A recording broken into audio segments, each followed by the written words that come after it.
Assalamualaikum warahmatullahi wabarakatuh. Perkenalkan, nama saya Fairuz Hasnawaida dengan NIM P279041244145. Di sini saya akan menjelaskan struktur dan fungsi alat reproduksi wanita dan pria, baik eksternal maupun internal. Yang pertama, alat reproduksi wanita eksternal. Di alat reproduksi wanita eksternal ada mons pubis. Mons pubis sebagai bantalan selama hubungan seksual, mengeluarkan feromon untuk meningkatkan hasrat seksual dan melindungi persimpangan tulang kemaluan. Yang kedua ada prepus atau tudung klitoris.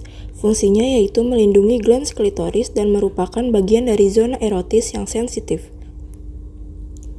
Yang ketiga ada labia majus atau labia mayora. Lipatan kulit yang menonjol dan berfungsi untuk melindungi bagian organ orifisium vagina serta uretra. Yang keempat ada urethral orifice, sebagai tempat keluarnya urin dari kandung kemih. Yang kelima ada vaginal orifice. Vaginal orifice atau lubang vagina memiliki beberapa fungsi. Yang pertama, tempat keluarnya darah menstruasi.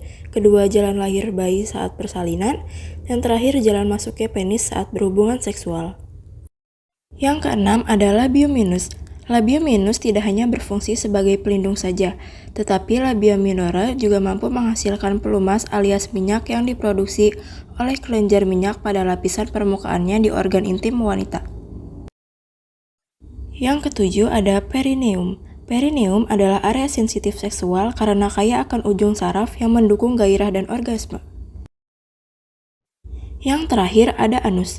Fungsi anus yang utama adalah sebagai jalan keluar feses atau tinja.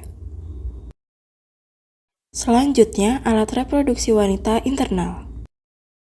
Struktur dan fungsi yang pertama yaitu ada uterin fundus, membantu menyeimbangkan hormon selama kehamilan dan melindungi janin.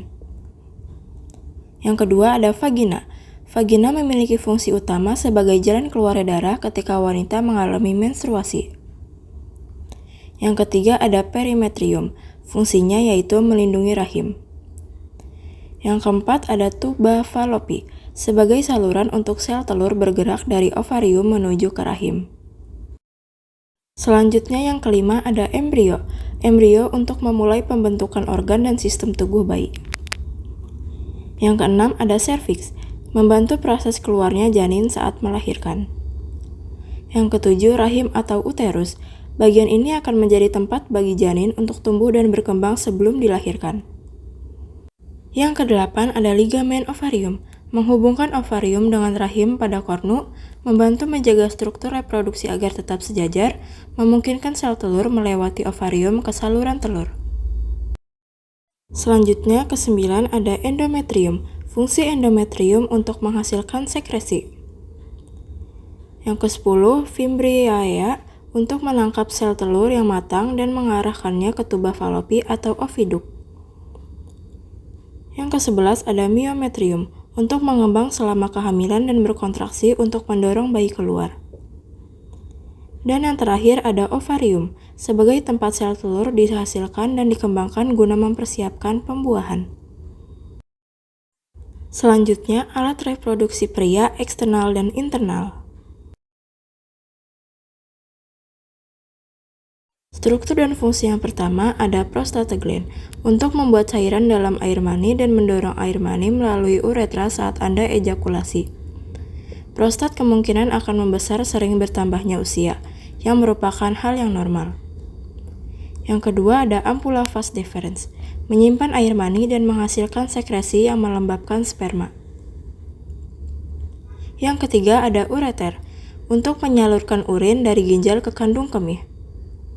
Yang keempat ada bladder, menampung dan mengeluarkan urin. Selanjutnya yang kelima ada vesicula seminalis, fungsinya yaitu menghasilkan cairan yang menjadi bagian dari air mani. Yang keenam ada vas deferens, sebagai pembawa sperma matang dari epididymis menuju saluran ejakulasi sebelum dikeluarkan melalui uretra.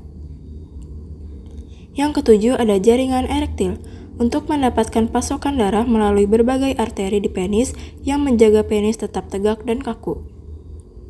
Yang kedelapan ada kelenjar bulbouretra. Biasa disebut Cowper, cairan ini melumasi uretra dan menetralkan asam yang mungkin tersisa dari kencing. Yang ke-9 ada testis. Testis menghasilkan cairan yang menjadi bagian dari air mani memproduksi sperma dan hormon testosteron. Yang ke-10 ada penis. Penis mengeluarkan air mani, sperma, serta urin. Dan yang terakhir ada epididymis. Fungsinya adalah transportasi sperma dan pematangan sperma. Mungkin itu saja yang bisa saya jelaskan. Kurang lebihnya mohon maaf. Wassalamualaikum warahmatullahi wabarakatuh.